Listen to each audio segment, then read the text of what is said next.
Sanggar Cerita mempersembahkan Sabda Pandita Ratu.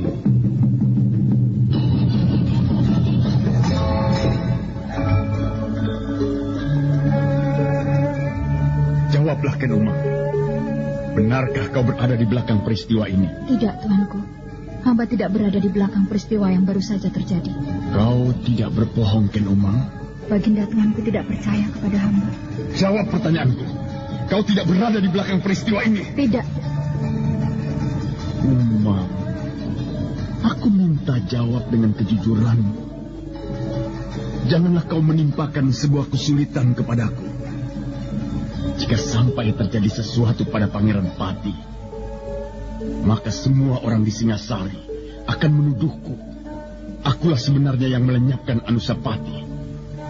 Ayo, jawablah, Ken Umang.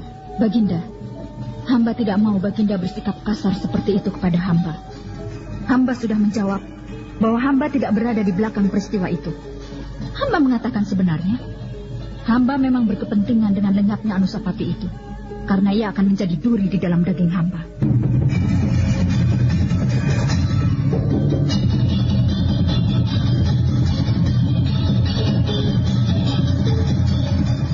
Sabda Pandita Ratu, sebuah kisah penuh dilema, tragedi cinta anak manusia, perebutan tahta, mabuk harta dan duniawi, serta silaunya kehormatan, di mana keangkara murkaan merajalela karena dendam yang membara. Kisah ini berlatar belakang berdirinya Singasari. Ken Arok, dialah pemuda yang merekuk pahit getirnya kehidupan. Namun sebenarnya, dialah yang harus melaksanakan sabda-sabdanya. Perjalanan sengsaranya adalah awal untuk meraih keberhasilan, untuk menuju kejayaannya di saat Singasari berdiri.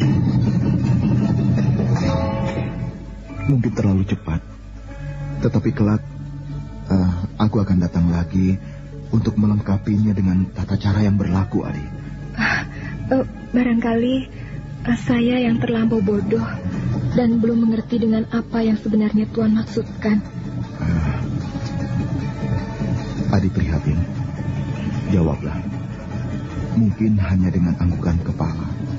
Atau kalau kau menolak, menggelenglah. Bagaimana kalau aku ingin mengajakmu untuk hidup bersama mengarungi hidup ini, Adi?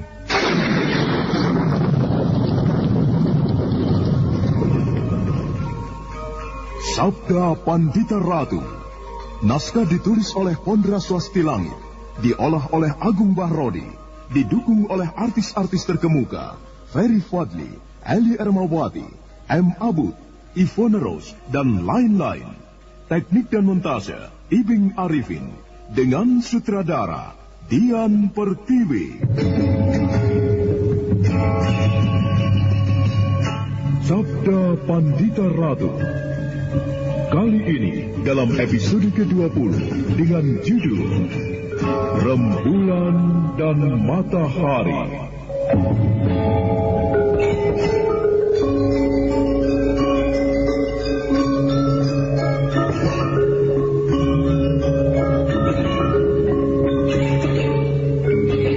Dalam seri ke-587 ini dengan para pemain Nanang sebagai Diposari, Chris Urspon sebagai Rudra Pondo, Elias sebagai Lambong, Rifki sebagai Sambar Wulung, dan Asdi Suhastra, pengantar cerita.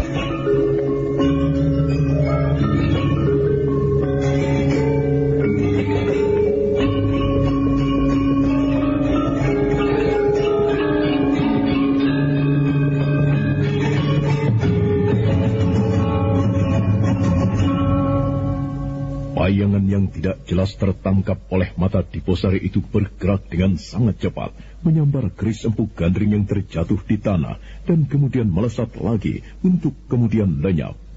Diposari segera beringsut mendekati Rudra Pondo.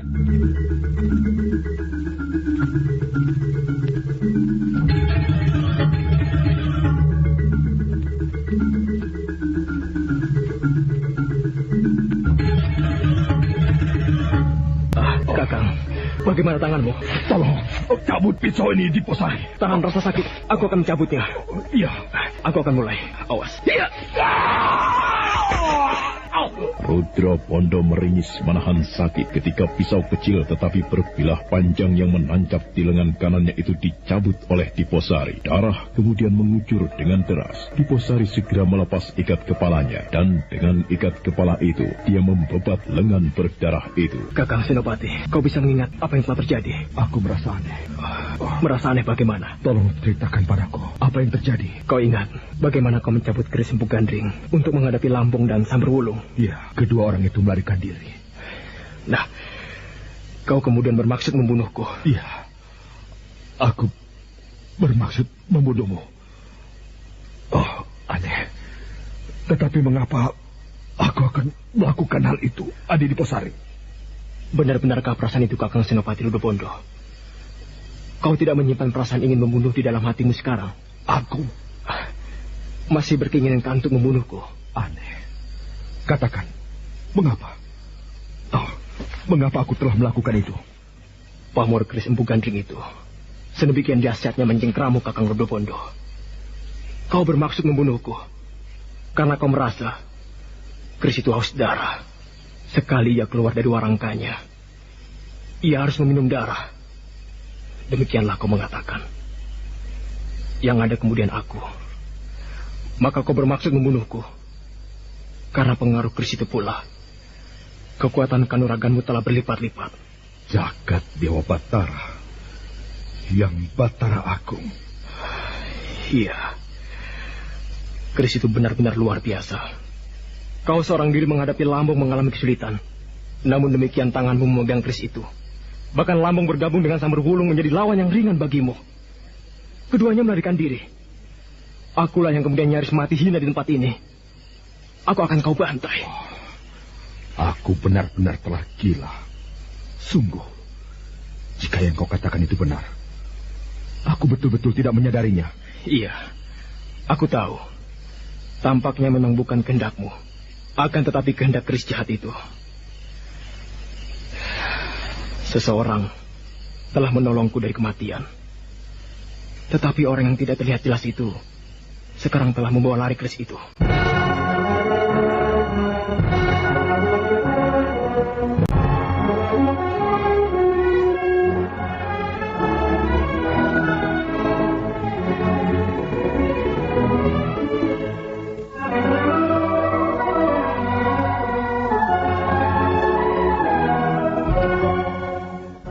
Kata-kata Diposari itu membuat dada Rudra Pondo berdesir. Keduanya kemudian bagaikan dihadapkan pada kenyataan yang pahit sekali. Keris belum bisa dilarung, tetapi pusaka itu sekarang telah lenyap. Dada Senopati Rudra Pondo berdesir ketika merasa harus mempertanggungjawabkan lenyapnya keris itu. Kau sempat melihat orang yang membawa lari keris itu, Diposari? Orang itu bergerak cepat sekali. Aku hanya sempat melihatnya sekilas. Amat sekilas. Siapa orang itu? Dan bagaimana kita harus mempertanggungjawabkannya di hadapan Baginda? Gila, mengapa perkembangan keadaan bisa seperti ini? Keris itu hilang. Telah jatuh ke tangan orang lain. Kita belum melarungnya. Dan keris itu sangat berbahaya. Pamornya telah mencengkramku hingga aku nyaris melakukan sesuatu yang tidak masuk akal. Bagaimana, Diposari? Apakah mungkin yang melakukan adalah Baginda sendiri? Baginda?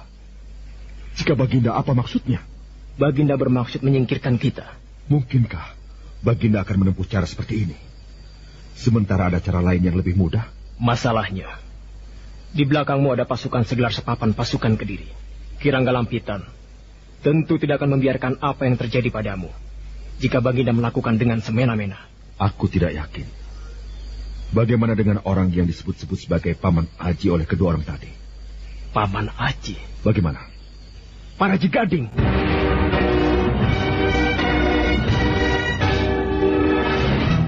Mungkinkah orang itu? Bagaimana kau menghubungkannya? Iya, tampaknya dia. Mungkin dia. Maksudmu? Ada sebuah kemungkinan yang paling dekat. Baginda tentu telah bercerita kepada istri keduanya tentang tugas kita ini. Kemudian Ken Umang itu akan menceritakan pula kepada para Jigading yang disebut-sebut sebagai pamannya itu. Dan para Jigading yang kemudian memerintahkan kepada Lambong dan Samberwulung untuk mencegat kita dan merampas keris Empu Gandring yang akan kita larung. Nah, bagaimana? Masuk akal. Kalau begitu, siapa orang yang telah menolongku akan tetapi membawa lari keris itu?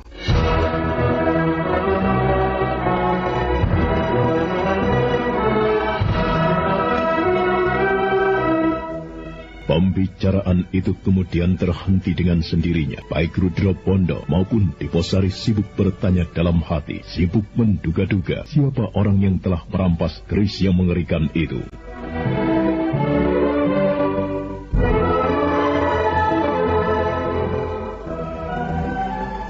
Bagaimana pendapatmu, Diposari? Apa yang harus kita lakukan? Kita harus menemukan keris itu. Kita tidak bisa kembali ke Singasari tanpa mempertanggungjawabkan tugas kita. Ya. Tetapi kemana kita akan melacak orang itu yang nampaknya memiliki ilmu kepandaian kanuragan tinggi? Bagaimana dengan tanganmu? Jangan pedulikan tanganku. Ayo, kita berkuda. Kita cari orang itu. Barangkali ia belum terlampau jauh dan kita berpapasan dengannya. Baiklah, mari.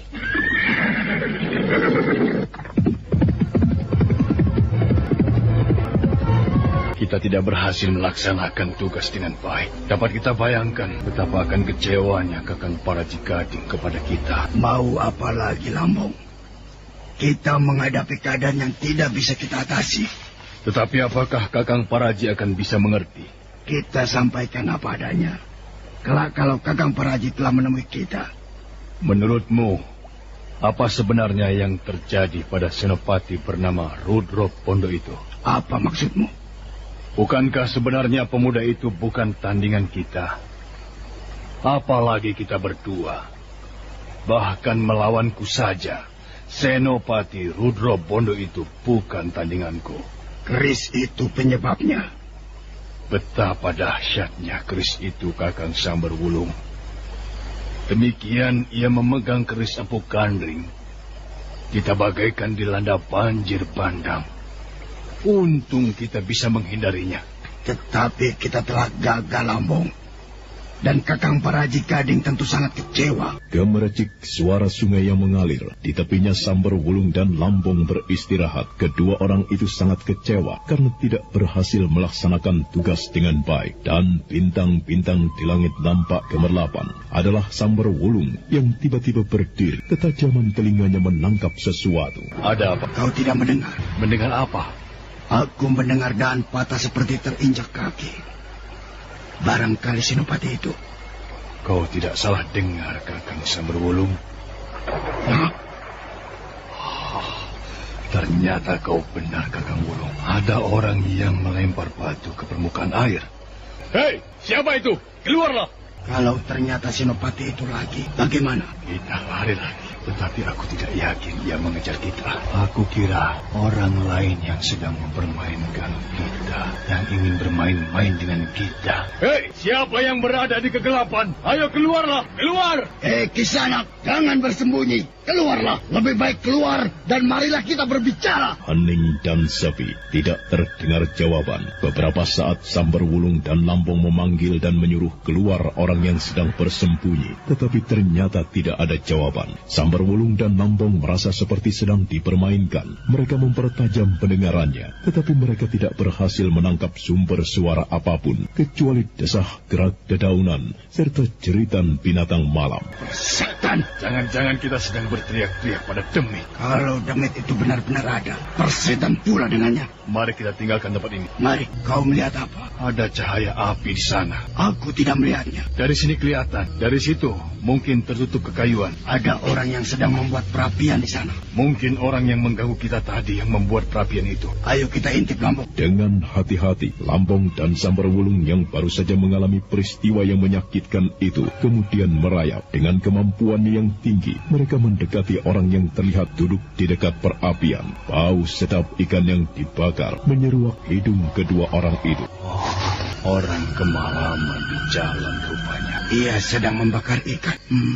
Bau ayam alas yang lezat sekali. Ya, apa yang akan kita lakukan? Kita temui, kita rampas apa saja yang dia punya. Lambung dan Samberwulung tidak merasa perlu bersembunyi lagi. Kedua orang itu keluar dari balik gerumbul tempat persembunyiannya dan mendekati orang yang duduk di dekat perapian dengan membelakanginya. Hei, Kisanak, kau siapa, ha? Kisanak, kau siapa?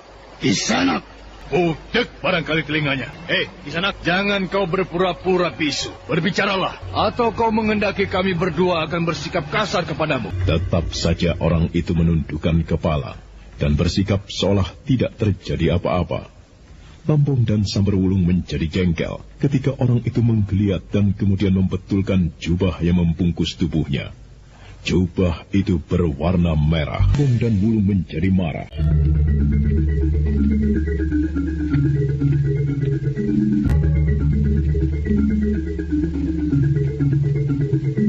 Hei, Kisanak, jawablah. Jangan meremehkan kami. Tunjukkan wajahmu. Kisanak, ayo jawab. Jangan diam saja. Jawablah. Jawab. Tunjukkan wajahmu. Ayo tunjukkan wajahmu. Orang sial. Rasakan ini.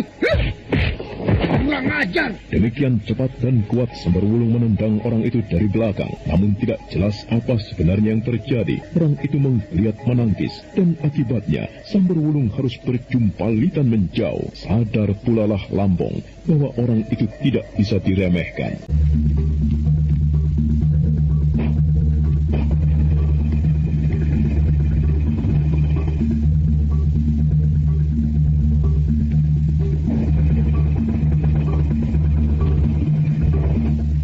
Siapa kau? Mengapa pula kau memakai topeng, ha?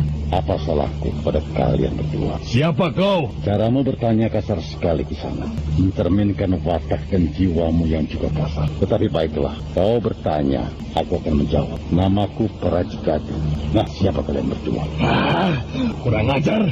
Mengapa kau malah mengumpat? Kau bermaksud mempermainkan kami, ha? Katakan, siapa sebenarnya kau? Sudah aku katakan, aku adalah Parajikadi. Kau pikir kami percaya dengan ocehanmu itu?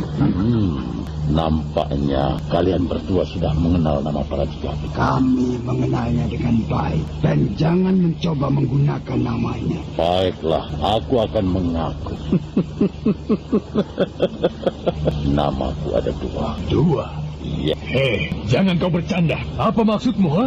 Aku memiliki dua buah nama. Sebuah aku pergunakan jika siang hari. Sedang malam hari, aku menggunakan nama yang lain. Kurang ajar, persedan. Tunggu, jangan terkesan marah. Aku belum menyebutkan nama-namaku. Inilah sebuah nama yang mungkin menarik perhatiannya. Kalau siang, aku berada di Tumapel yang sekarang menjadi Singasari. Kalau malam, aku berada di Kediri. Kalau siang, aku menjadi Senopati di Singasari. Namun malam, aku menjadi Senopati di Kediri. Nah, kalau siang, aku bernama Dikosari. Malam, aku bernama Rudro Bondo. Bagaimanapun juga, jawaban itu membuat Samberwulung dan temannya merasakan dadanya berdesir tegang.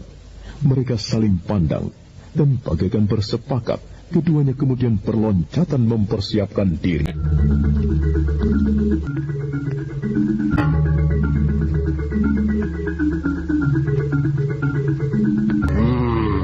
Rupanya dua nama yang aku sebut itu begitu berarti bagi kalian berdua, ha? Siapa sebenarnya kau, Kiai? Bukankah aku sudah menyebut kedua namaku? Jangan kau anggap kami ini anak kecil. Ayo, bukalah jati dirimu. Buka topeng yang menutupi wajahmu itu. Tunjukkan kepada kami siapa kau. Bagaimana kalau aku akan menunjukkan sesuatu kepadamu? Sesuatu yang sangat penting.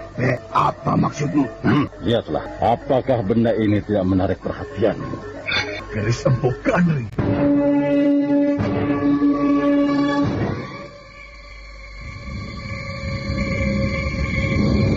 Lambung dan Samberwulung benar-benar serasa akan berhenti berdetak jantungnya melihat orang bertopeng dan berjubah merah itu mencabut sebuah keris yang mereka kenali sebagai keris Empu Gandring. Baru beberapa saat sebelumnya, mereka berurusan dengan Rudro Bondo dan Diposari dan harus melarikan diri karena kedahsyatan keris itu. Dan sekarang telah muncul pula orang berjubah merah yang menggenggam keris mengerikan itu. Saudara pendengar, untuk mengetahui jawabannya, ikutilah kelanjutan kisah ini dalam seri berikutnya. Sampai jumpa.